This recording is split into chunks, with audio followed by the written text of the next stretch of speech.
Hello les amis, j'espère que vous allez bien. Alors aujourd'hui, nouvelle et première vidéo sous un nouveau format dans laquelle je vais vous expliquer comment débuter le street workout, évoluer et persévérer dans la discipline dans le temps et pendant des années. Alors voilà, pour cette première vidéo, j'ai choisi ce thème qui est voilà pour moi la base pour bien démarrer la discipline dans des bonnes conditions. Je vais essayer de vous donner des outils sous différents thèmes fondamentaux qui vont vous permettre de bien commencer la discipline, d'évoluer, de persévérer, d'y trouver une plénitude, d'y trouver un bien-être, d'alimenter tout ce qui vous plaît et d'atteindre tous les objectifs que vous souhaitez acquérir au sein de la discipline. Alors ensuite, j'ai remarqué aussi que sur la toile, sur internet, il y a très peu de contenu concernant comment débuter le street workout, comment évoluer, comment persévérer. Donc naturellement, pour moi, ça a été logique de commencer par une vidéo de ce type. Je t'invite à rester vraiment jusqu'au bout de la vidéo parce que ça va être une vidéo sous un long format, mais qui va te donner énormément d'outils pour que tu puisses évoluer et persévérer dans la discipline pendant de longues années. Allez, je vous explique tout ça après le générique.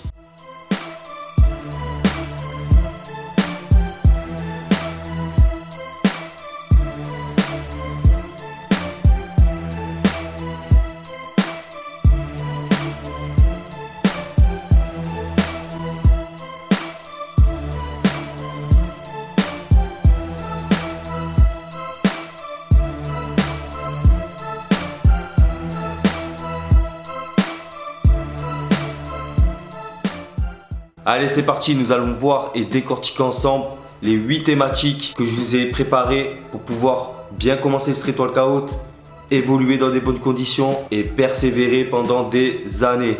Alors, 1. Être passionné. 2. Avoir le mental.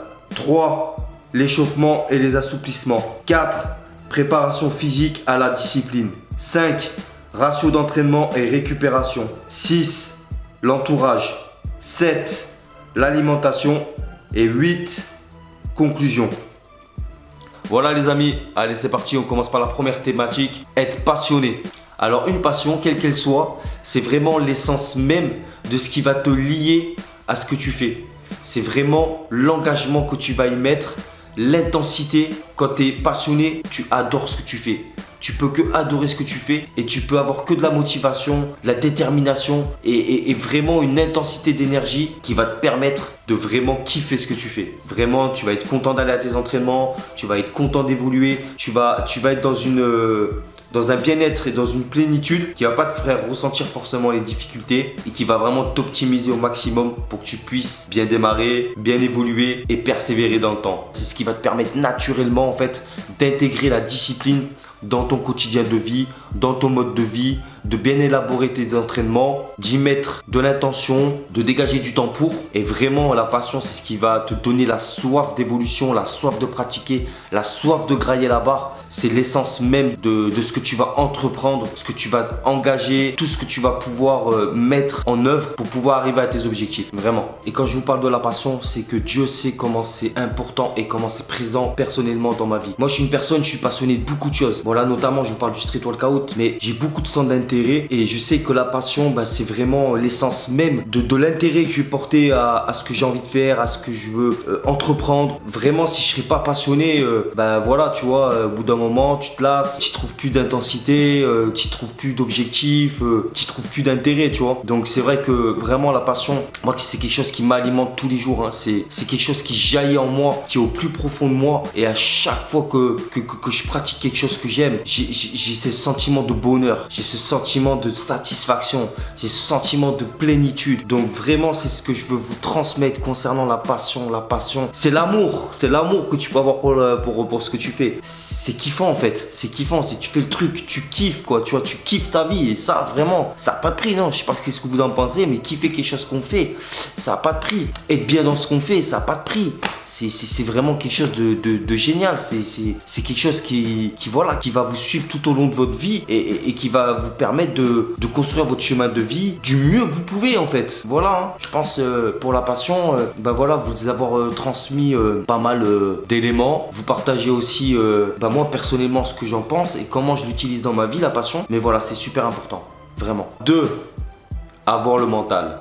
Alors, avoir le mental, ça va être la base même de ton pilier pour la pratique de la discipline. Et même dans tout dans la vie, j'ai envie de te dire. Si t'as pas le mental, si t'as pas ce carburant et si tu mets pas le plein de carburant dans chaque chose que tu fais, généralement, tu vas pas durer dans le temps, tu vas pas persévérer, tu vas y trouver des points négatifs, tu vas y trouver des lacunes, tu vas avoir des croyances limitantes et en fait, ça va te donner un panel de choses qui va pas te permettre de bien persévérer et de bien t'épanouir dans la discipline. Le street workout, c'est une discipline extrême, c'est une discipline dure, c'est une discipline éprouvante, c'est une discipline qui demande du temps, c'est une discipline où il faut être patient. Il faut vraiment être patient dans le street workout parce qu'on évolue lentement. Ça demande vraiment un panel de choses et ça, il faut vraiment que tu en sois conscient. C'est une discipline qui peut très vite te passionner, comme c'est une discipline qui peut très vite aussi te dégoûter. Et pour ça, il faut que tu aies un mental d'acier. Il faut que tu te forges un mental d'acier à chaque épreuve. Et il faut que tu sois inébranlable. Voilà, et le street workout, c'est une discipline qui va te demander vraiment beaucoup d'investissement et qui va prendre de l'espace dans ta vie, surtout à tes débuts, surtout quand tu débutes. Tu penses qu'à ça. Voilà, c'est quelque chose qui occupe beaucoup les pensées, qui prend beaucoup, encore une fois, d'espace dans ta vie. Donc vraiment, il faut que tu aies le mental de pouvoir entreprendre dans les meilleures conditions et avec la plus grande motivation et détermination les objectifs que tu vas acquérir. Donc vraiment, voilà, le mental, c'est la première chose à avoir. T'as pas le mental, au bout d'un moment, tu vas être confronté à du pessimisme, à une croyance limitante, à un manque de confiance en soi. Et ça risque de te pénaliser dans le temps. Le cerveau, c'est le premier muscle à forger. Et c'est pour ça qu'il y en a beaucoup qui lâchent par manque de persévérance, par manque de confiance en soi, par leurs croyances limitantes. C'est pour ça que j'insiste vraiment sur le mental dans la discipline et même dans tout ce que tu peux faire dans ta vie. Le mental, c'est ce qui va vraiment te permettre d'atteindre tes objectifs le plus simplement possible. C'est-à-dire si toi, demain, tu as un objectif dans quoi que ce soit, mais là, on va rester sur le street workout. Si tu as un objectif dans le street workout, visualise-le et travaille, charbonne. C'est pas plus compliqué que ça en fait. C'est dans tout, dans tout dans la vie. Si tu veux un truc, tu visualises et tu travailles pour. Et tu lâches pas, tu restes focus sur ton objectif et tu essayes de travailler dans les meilleures conditions, d'y prendre du plaisir, de dégager du temps pour pouvoir faire ce que tu as envie de faire. Voilà, je pense que là, par rapport au mental, je vous ai tout dit. Et moi, c'est ce qui me permet encore aujourd'hui de pratiquer. C'est la passion et c'est le mental. J'ai 37 ans, j'ai commencé à 28 ans. Donc j'arrive bientôt sur la 10e année de pratique de la discipline. Et sincèrement, si j'avais pas eu le mental, je pense que j'aurais déjà lâché. Je serais passé à autre chose. Donc mental, passion, mental. Vraiment les deux premiers ingrédients qui vont donner le moteur même à progresser dans la discipline. Et avoir une bonne régularité sur le temps et tout simplement kiffer ce que tu fais en fin de compte. Le mental, c'est le mindset. On peut pas attirer du positif si on pense négatif. C'est pas possible, ça marchera jamais. C'est-à-dire si tu veux avoir du positif dans ce que tu fais, donc là notamment en street workout, si tu as envie d'évoluer dans le street workout, si tu as envie de persévérer, si tu as envie d'être un best athlète, si tu as envie de te faire plaisir et voilà, être dans une plénitude, il faut que tu alimentes ton mental, il faut que tu sois positif, il faut que tu sois entreprenant. J'insiste vraiment là-dessus, c'est la base même, c'est le noyau même pour évoluer dans la discipline. 3.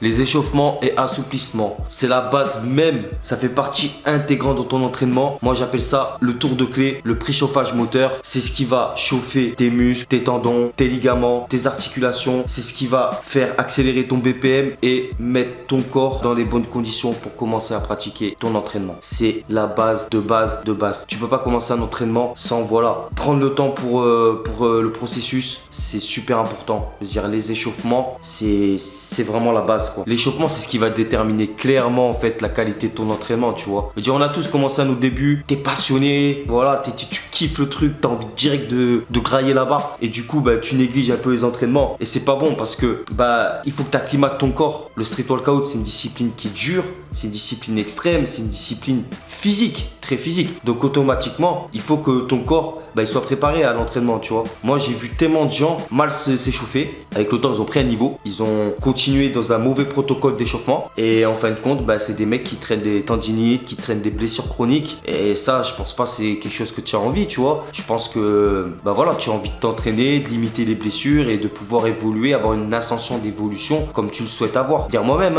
je me suis blessé, j'ai 2 tendinites épicondylite, si je dis pas de bêtises.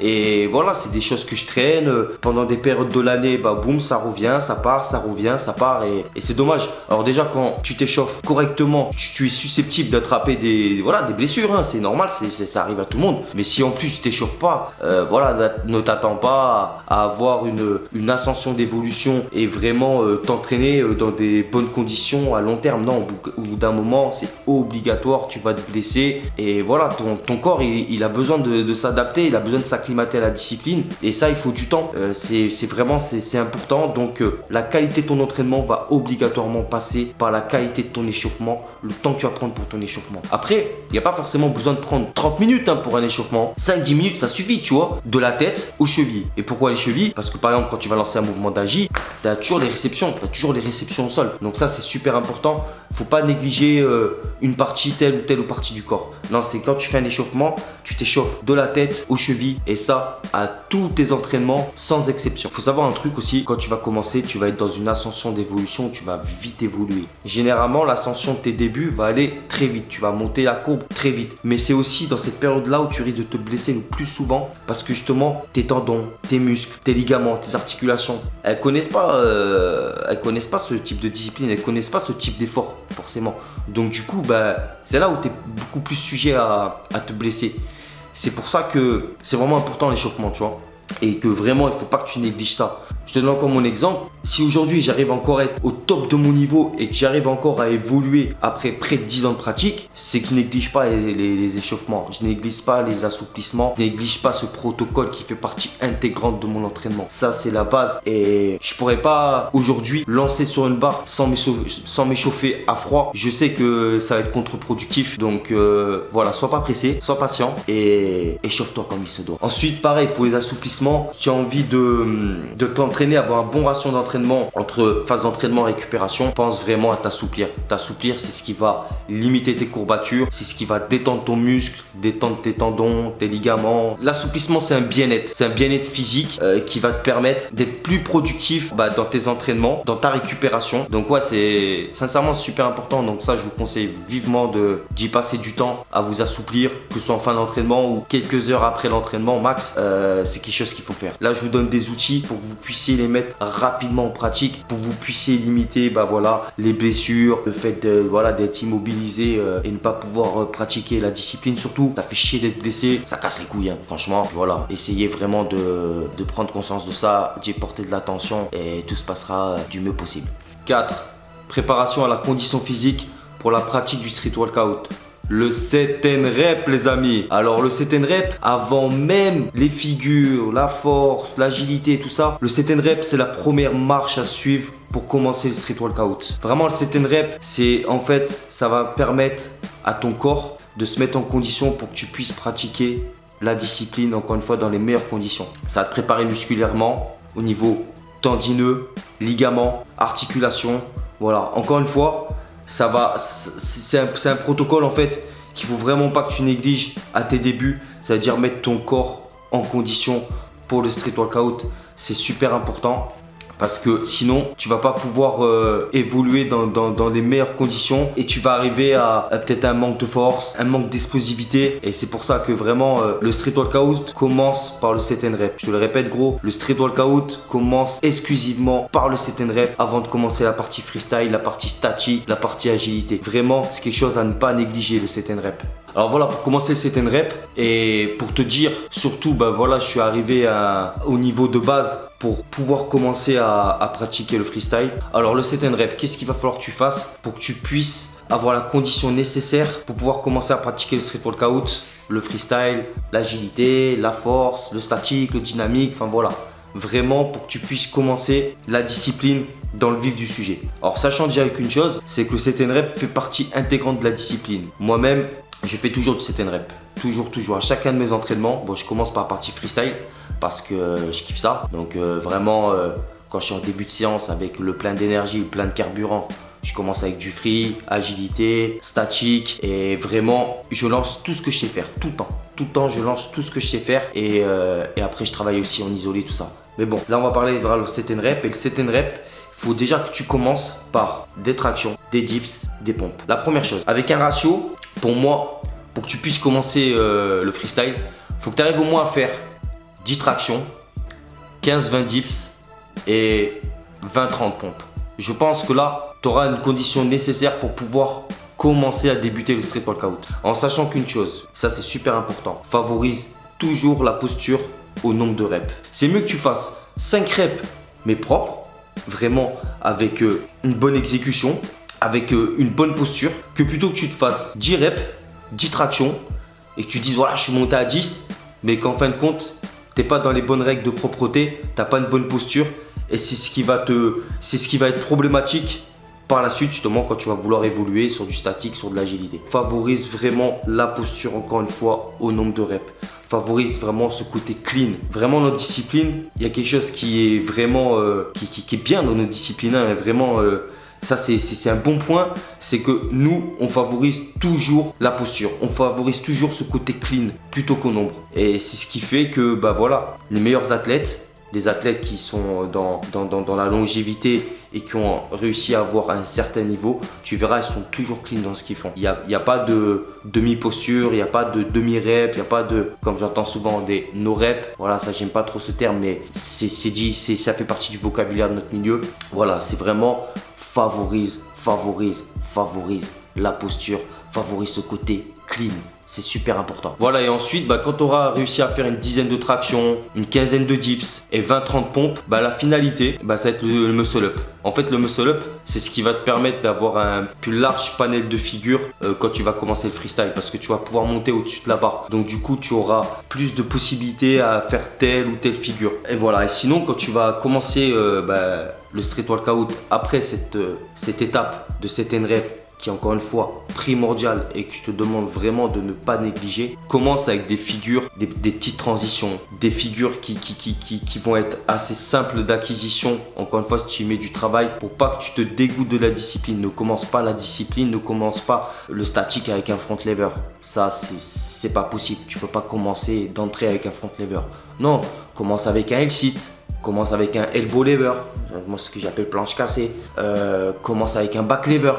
Voilà, commence avec des figures statiques qui sont accessibles et abordables de par le niveau que tu auras actuellement. Et pareil pour l'agilité, commence avec des petites transitions qui vont t'apprendre à naviguer sur la barre, qui vont t'apprendre à bien te balancer sur la barre et avoir le bon balancier nécessaire, le bon élan nécessaire pour que tu puisses par la suite rentrer des 360 et rentrer tout type de figure d'agilité. Voilà, c'est super important. Donc encore une fois, néglige pas le set and rep et après le set and rep, ne te mets pas des objectifs inaccessibles. Reste sur quelque chose d'accessible et surtout ne grille pas les étapes. Pourquoi? Parce que je vais donner l'exemple, j'ai vu aussi pas mal de personnes qui par exemple n'ont pas encore un front par exemple propre, qui vont directement se balancer sur un one arm, qui vont directement partir sur un one arm.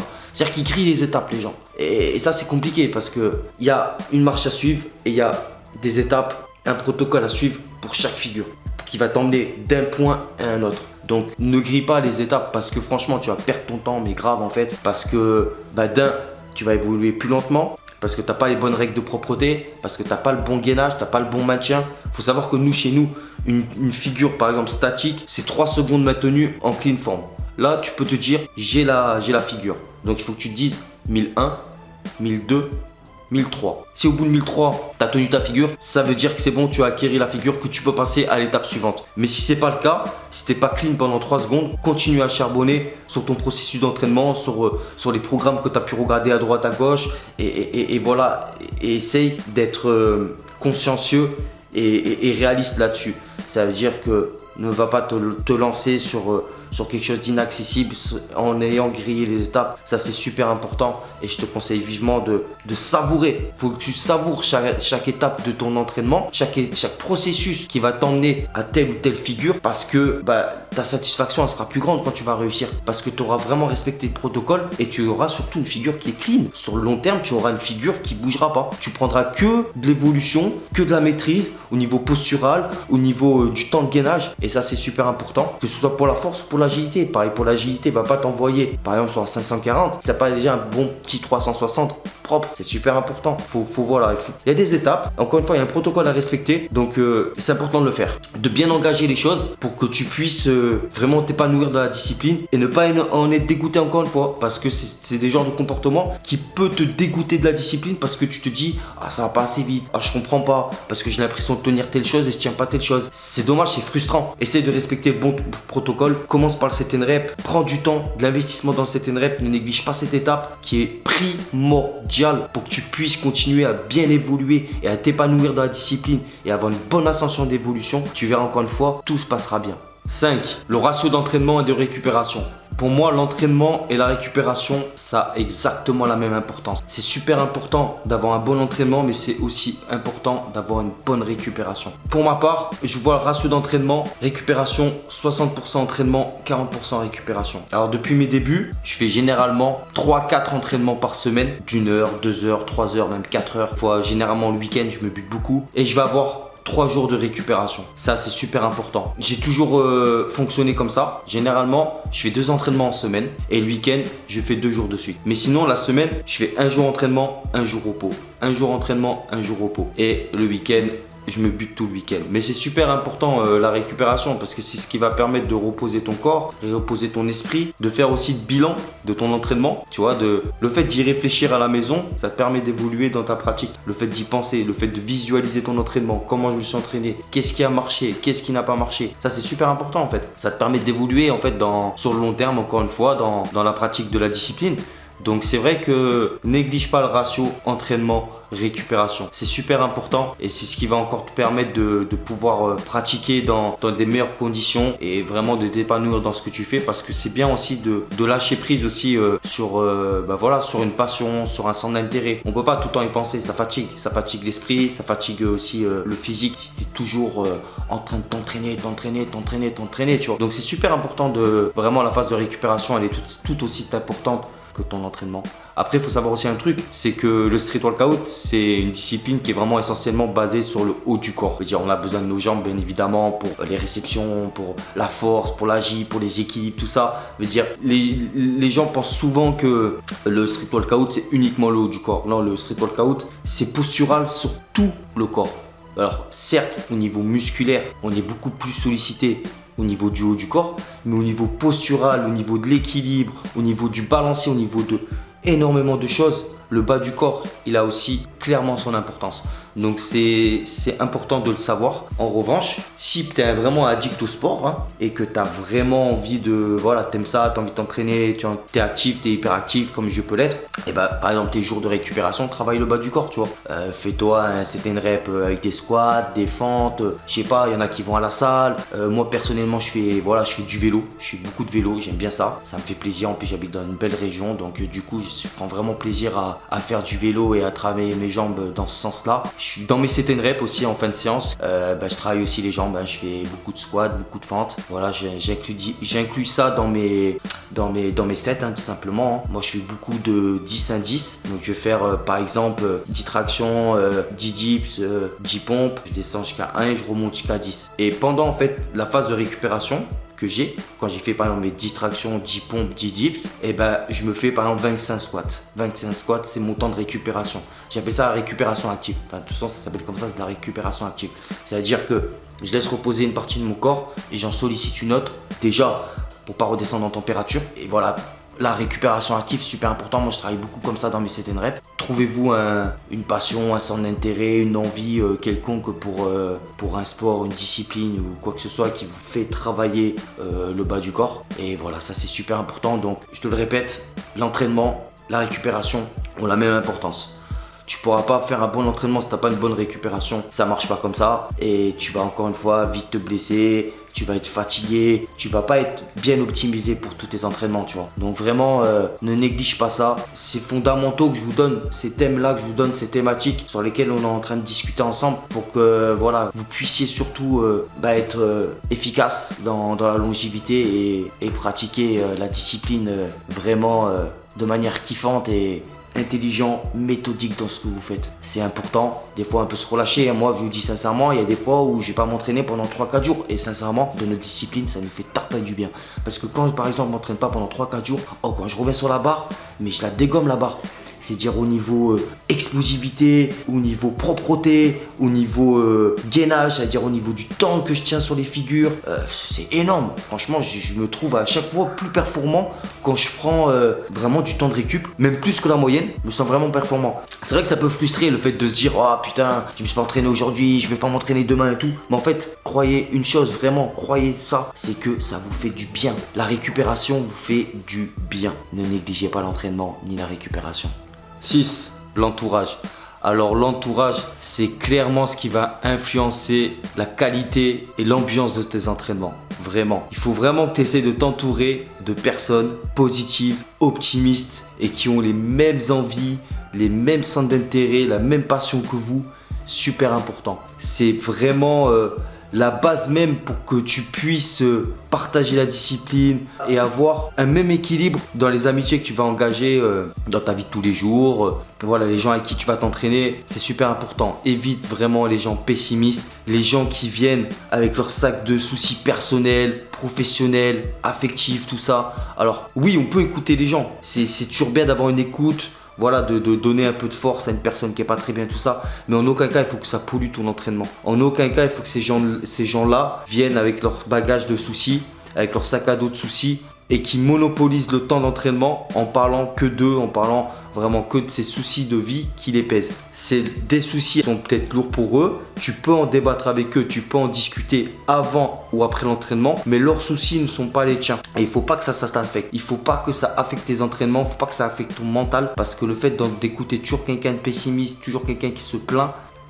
ça va obligatoirement affecter ton entraînement, influencer ton entraînement, ton énergie, ta bonne énergie. Du coup, tu vas te mettre à la place de la personne, tu vas compatir et du coup, tu vas baisser en fréquence énergétique. Et ça, c'est super important de vraiment s'entourer de bonnes personnes parce que sinon, la qualité de tes entraînements va se dégrader, tes objectifs vont être revus à la baisse et ça va être compliqué. Les gens qui viennent et qui se plaignent par exemple de l'entraînement, ils viennent à l'entraînement mais ils vont dire « Oh, c'est dur, oh, j'y arrive pas, oh, c'est inaccessible ». Ils vont toujours se trouver une excuse. Ah, ça, c'est compliqué parce qu'on sait très bien que, voilà, par exemple, le street, c'est une discipline qui est dure, c'est une discipline extrême, c'est une discipline qui va demander vraiment de l'énergie, qui va demander un mindset de béton. Et du coup, si vous entourez de personnes qui se plaignent constamment, automatiquement, vous allez être noyé dans ça. Et du coup, même si vous avez la détermination mentale, la motivation, l'assiduité, vous avez toutes ces qualités-là, automatiquement, ça va quand même influencer votre entraînement parce que vous n'allez pas pouvoir vous engager pleinement dans ce que vous faites. Quand tu vois par exemple un mec qui s'entraîne dardard sur la barre, ça te motive, ça te pousse vers le haut, tu vois. Ça te donne envie d'envoyer les watts. Par contre, si tu vois une personne qui est toujours là en train de tourner autour de la barre, je vais faire ci, mais en fait non, je vais faire ça, mais en fait ça c'est dur, mais en fait je préfère faire ci. Enfin voilà, qui se trouve toujours des excuses. Ça va être compliqué parce que visuellement tu vas voir une personne qui est pas motivée. Donc du coup toi, ça va te baisser ta motivation inconsciemment. Donc ça, super important l'entourage. Vraiment l'entourage. Choisissez bien les personnes avec qui vous entourez. Choisissez bien les personnes avec qui vous entraînez, quitte à rester seul, quitte à s'entraîner seul. Comme on dit, on n'est jamais mieux servi que par soi-même. Mieux vaut que tu t'entraînes seul et de manière efficace que plutôt tu t'entraînes avec des gens qui vont pas être bénéfiques pour l'ascension de ton évolution, tes entraînements, la qualité de tes entraînements. Entourez-vous de gens qui ont les mêmes objectifs que vous, qui ont le même mindset que vous, qui ont envie de progresser, qui savent mettre leurs soucis personnels, professionnels ou autres de côté le temps d'entraînement. Même si encore une fois, on peut en parler. Les amis aussi, c'est pour donner la force quand ça va bien et quand ça va pas. Mais il faut qu'il y ait un équilibre. Une personne qui va tout le temps être négative, qui va tout le temps être dans la critique, dans l'excuse, dans le jugement, ça va être compliqué. Il y a beaucoup aussi de personnes qui commencent la discipline et qui se disent « Ah lui, c'est facile parce qu'il est petit. Ah lui, c'est facile parce qu'il est léger. Ah lui, c'est facile pour ci. Ah il a eu ça plus facilement, quoi que ce soit. » Le street workout, comme dans tout dans la vie, ça demande du travail pour tout le monde. Il faut avoir de l'investissement. Chacun d'entre nous s'est sorti du cul pour pouvoir réussir à faire ce qu'on a envie de faire. Donc après, certes, il faut être réaliste. comme je dis souvent, il y a une morphologie adéquate à la discipline. Chaque discipline a une morphologie adéquate. Je vais donner un exemple très simple. Est-ce que tu vas voir un mec qui joue en mêlée en rugby en pointe au football? Malgré que s'il a le mindset, il peut réussir, tu vois. Tout part du mindset. Moi, je connais des gens qui sont très forts en statique notamment, qui ont un certain poids, qui sont pas forcément petits, entre guillemets, légers. Moi, je sais, j'ai une morphologie adéquate à la discipline. Je vais pas m'en plaindre, tant mieux. J'ai une morphologie qui me permet d'être en phase avec ce que je fais. Tant mieux. Tout ça pour dire que les gens négatifs, obligatoirement, vous influencez sur la qualité de votre entraînement, sur l'ambiance de votre entraînement. Et ça, ben voilà, à long terme, ben c'est pas quelque chose de positif parce que ça va encore une fois baisser votre fréquence énergétique. Ça va vous pomper de l'énergie. Quand vous écoutez quelqu'un sans cesse qui se plaint, vous vous mettez à sa place, tu es là, tu compatis tout ça et du coup ça te pompe de l'énergie. Donc la personne, elle va repartir avec en étant entre guillemets consolée, mais en même temps ces genre de personnes-là, elles font que s'écouter, elles n'écoutent pas la bienveillance des autres. Et toi, ben, quand elle est partie, cette personne, ben ouais, t'es vidé. T'es vidé parce que voilà, t'as donné une bonne partie de ton énergie à la consoler. Donc vraiment, choisissez vos partenaires d'entraînement, choisissez vos amitiés. On n'est pas obligé d'être amis avec un tel ou un tel ou un tel. C'est à nous de décider qui rentre et qui sort de notre vie. Donc c'est super important de s'entraîner avec des personnes bienveillantes, des personnes qui sont actives, des personnes qui sont déterminées, des personnes qui sont motivées, des personnes qui viennent avec le smile et qui repartent avec le smile, avec qui tu passes de bons moments. C'est super important, ne l'oubliez pas ça. Et voilà, parce que vous verrez, vous allez avoir automatiquement le cas de figure de personnes qui n'ont pas la même motivation que vous, qui n'ont pas les mêmes engagements que vous. Donc essayez vraiment de faire le tri de ces personnes-là et de garder les meilleures personnes. Je peux pas vous dire mieux. Leur mindset n'est pas votre mindset. Donc vraiment, ces personnes-là, si vous voyez qu'elles se plaignent sans cesse, ayez la franchise de le dire à la personne. Voilà. Si vous tenez à elle, si vous tenez à cette personne-là et que voilà, ça vous fait chier peut-être de la sortir de votre vie, bah dites-lui, soyez franc. Et puis si elle comprend, c'est bien, ça la fera évoluer. Et puis vous, par la même occasion, ça vous permettra voilà, d'entretenir une meilleure relation avec elle. Mais si elle comprend pas, sincèrement, sortez-la de votre vie. C'est mieux que vous ayez à faire parce que ça sera problématique par la suite. Hein. Ça va être problématique parce que voilà, elle va toujours tendance à vous tirer vers le bas. Alors que nous, notamment dans une discipline qui est vraiment dur comme le street workout, on a besoin de gens qui nous tirent vers le haut. On a besoin de personnes qui soient dans les mêmes fréquences vibratoires que nous. Donc vraiment, prenez ça en compte et vous verrez que vos entraînements auront une bonne qualité, une bonne ambiance et voilà, ça sera le plus fluide possible. 7. L'alimentation.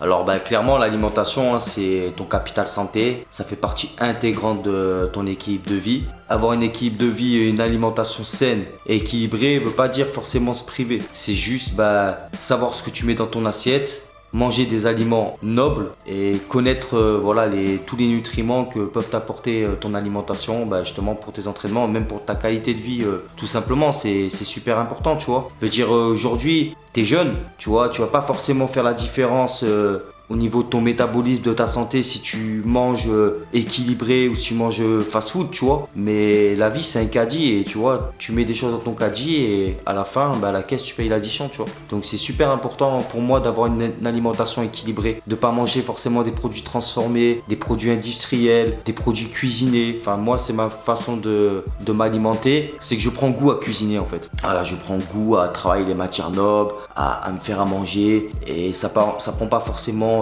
beaucoup de temps. Tu as beaucoup de recettes qui sont très simples à faire, qui prennent peu de temps et qui te permettent d'avoir les nutriments nécessaires pour avoir le meilleur des métabolismes et avoir la meilleure des santé tout simplement. Après, je te dis pas de bannir les fast-food. On est tous de temps en temps, on va prendre une pizza, on va prendre un KFC, on va prendre un tacos. Ça, c'est normal, c'est la vie. Faut pas non plus en faire une frustration de l'alimentation. Mais c'est vrai que plus tu vas manger gras, salé, des produits industriels, c'est sûr qu'au bout d'un moment, ta santé elle va se faire sentir dans le mauvais sens des choses. C'est-à-dire que voilà, tu vas avoir des problèmes de santé, problèmes cardiovasculaires, problèmes de surpoids, problèmes voilà, dans énormément de domaines. Donc je pense que pour tout sportif qui se respecte, qui respecte son hygiène de vie, je pense que c'est super important de faire attention à ce qu'on mange, de savoir surtout ce qu'on mange. C'est important de savoir ce qu'on mange, de savoir ce qu'on met dans notre assiette, dans notre organisme. Aujourd'hui, la planète, on est tellement surpeuplé qu'une bonne alimentation,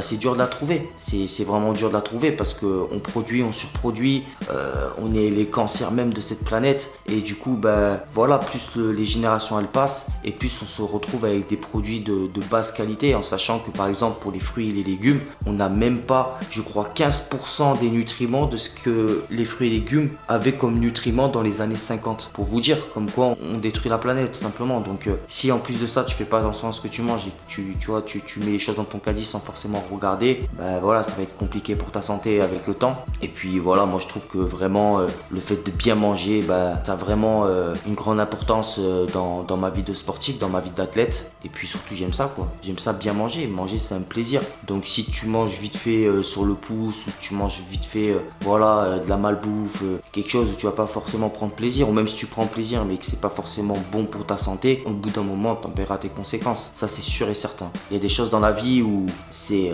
irréversible. Et dire la santé, c'est irréversible. Si tu as une mauvaise santé, au bout d'un moment, tu vas en payer vraiment les conséquences. Tu vas avoir des problèmes mineurs qui vont devenir majeurs. Et pour moi, vraiment l'alimentation, c'est le gros problème de notre génération, de notre temps.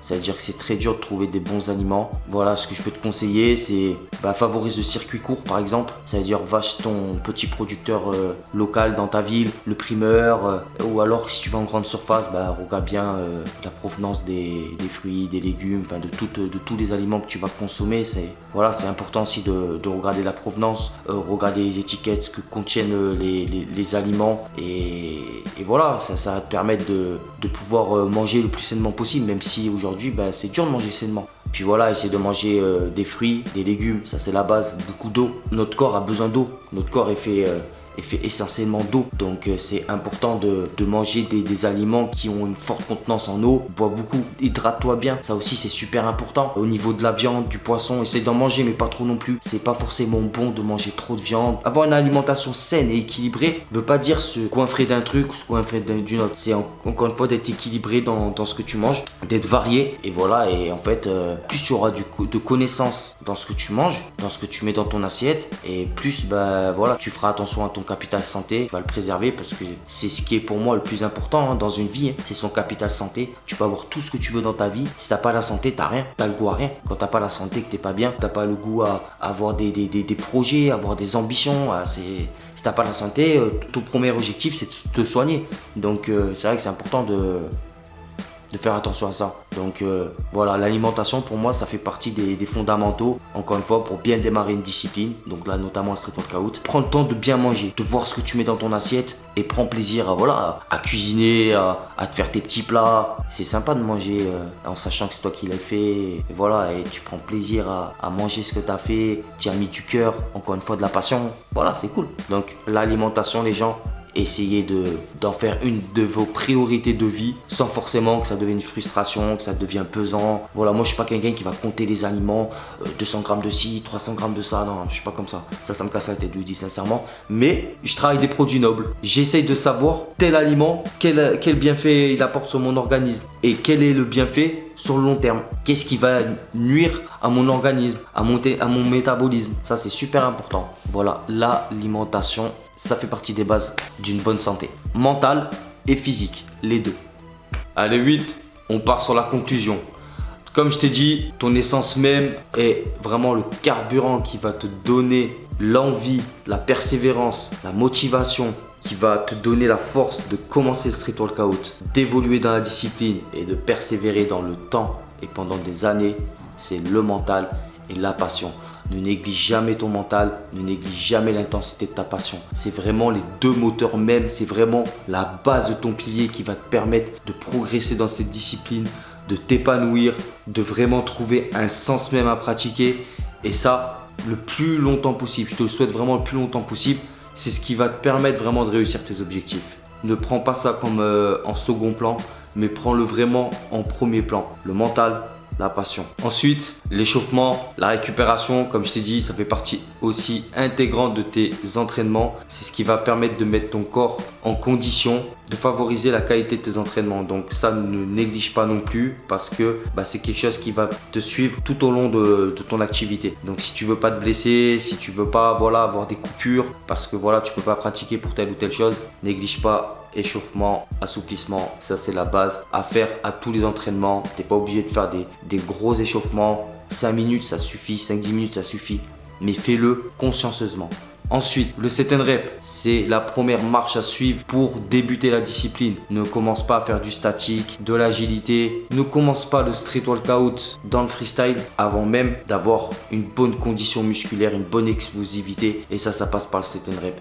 Il faut vraiment que tu acclimates tes muscles, tes tendons, tes ligaments, tes articulations. Donc vraiment, ne néglige pas cette étape-là parce que si tu la négliges, tu vas automatiquement rencontrer des lacunes dans ton évolution.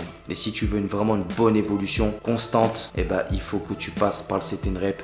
Et surtout, le set and rep, il faut que tu l'inclues tout le temps dans tes entraînements. Donc au début, ça va être la première marche à suivre. Et ensuite, ça va être dans la continuité. Ça doit faire partie de tes entraînements. Il y a le freestyle, ok, le statique, le dynamique, tout ça c'est génial. Mais le set and rep a une place considérable dans tes entraînements et dans la pratique de la discipline. Donc ça, ne néglige pas. Ensuite, le ratio d'entraînement, la récupération, essaye d'équilibrer les deux pour que tu puisses avoir une bonne qualité d'entraînement. Et la bonne qualité d'entraînement passe par une bonne récupération mentale et physique. Je dis bien les deux, mental et physique. Le fait de se décharger un peu, de lâcher prise mentalement sur la discipline et le fait de laisser reposer son corps. Ça, c'est super important, donc ne le néglige pas. Ensuite, l'entourage.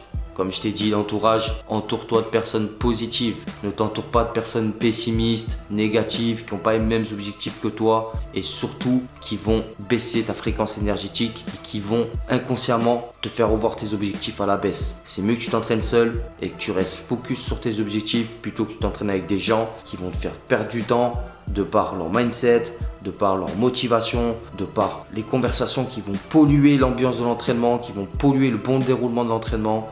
Donc ça c'est super important, favorise vraiment ton entraînement, tes objectifs, ce que tu veux toi, donne du temps aux autres, mais il faut que ça soit équilibré et fais entrer dans ta vie les personnes qui le méritent et qui ont les mêmes intentions que toi, les mêmes objectifs, le même mindset. Super important. L'alimentation, comme je t'ai dit, essaie d'avoir une alimentation saine, équilibrée. Pense que c'est ton capital santé. C'est ce qui va te suivre tout au long de ta vie. Donc, si tu favorises quotidiennement la malbouffe, il va arriver un temps où tu risques d'avoir des soucis mineurs qui vont devenir majeurs. Et ça peut vraiment influencer les choses. Et voilà, prendre soin de sa santé, de son hygiène de vie passe automatiquement par l'alimentation. Donc vraiment, favorise le fait de bien manger, le fait de mettre des produits nobles dans ton assiette, de regarder ce que tu manges et d'avoir des connaissances sur ce que tu manges, sur les nutriments des aliments. Ça, c'est super important.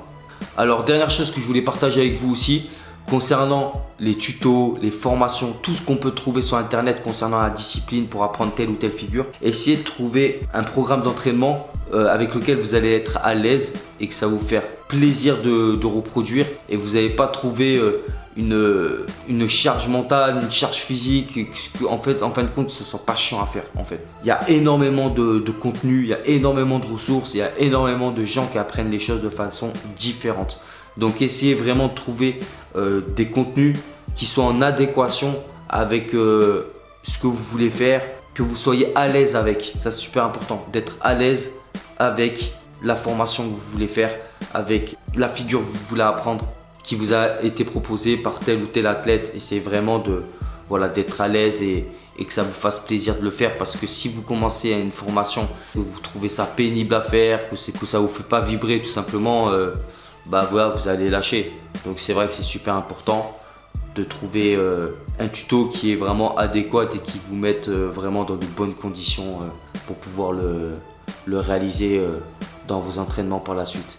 Et aussi, il faut savoir quelque chose, c'est que n'importe quel programme que tu vas suivre, n'importe quel tuto que tu vas réaliser dans tes entraînements, il faut savoir qu'en fait, toutes ces personnes-là qui proposent des contenus qui sont très enrichissants pour chacun, il faut savoir qu'en fait, nous, on n'est pas des magiciens. Ça veut dire qu'en fait, tout ce qu'on vous explique, tout ce qu'on vous met en place, si vous n'avez pas la détermination et l'envie de le faire, et surtout la persévérance, ça ne marchera pas. C'est-à-dire, c'est bien de savoir, mais c'est encore mieux de le faire. Donc vraiment, essayez d'être consciencieux, d'être assidu et d'être déterminé dans ce que vous voulez faire. Sinon, ça ne marchera pas. C'est-à-dire, vous ne pouvez pas, par exemple, admettons, moi demain, si j'accompagne telle ou telle personne, il ne peut pas me déléguer son niveau, me déléguer sa motivation, me déléguer tout ce qu'il souhaiterait faire au sein de la discipline. Moi, je vous apporte des outils, mais à vous de les mettre en œuvre, à vous de travailler avec. Ça, c'est la base. Donc, n'attendez pas d'un tuto une magie, n'attendez pas un miracle. Je veux dire, le miracle, c'est à vous de reproduire les choses. C'est à vous de vous donner les moyens, de donner le temps et l'investissement de réussir. Ça, c'est super important aussi et je voulais vous le faire savoir.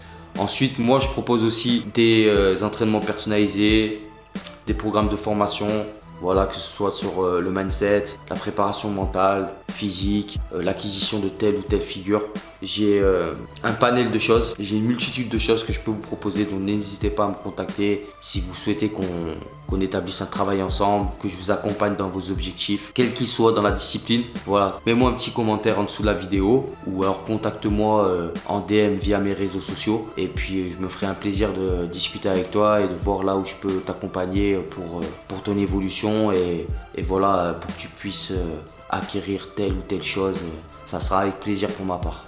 Bon bah voilà les gens, on arrive à la fin de la vidéo. Bon, en tout cas, merci à tous ceux qui m'ont écouté, jusqu'à là, parce que c'est vrai que c'est une vidéo d'un long format que j'ai fait, mais je pense que c'était nécessaire pour pouvoir bien vous transmettre certains codes et des choses à savoir pour bien démarrer le street workout. Et voilà, si la vidéo elle vous a plu, n'hésite pas à t'abonner, n'hésite pas à mettre un petit pouce sur la vidéo, à commenter, laisser tes impressions, à partager la vidéo. Comme ça permettra à un maximum de personnes qui ont envie de commencer la discipline, à avoir quelques outils, à avoir ma perception des choses, ma vision des choses, qui pourra sûrement l'aider à évoluer dans le milieu. Et voilà, et sachez que je pense que je referai des formats comme ça sur différentes thématiques, dans un format de formation où je vous explique telle ou telle chose. Et voilà, donc vraiment, je compte sur vous. Laissez-moi vos impressions, dites-moi si cette vidéo vous a plu, vous a servi, vous a appris et je me ferai un plaisir de vous lire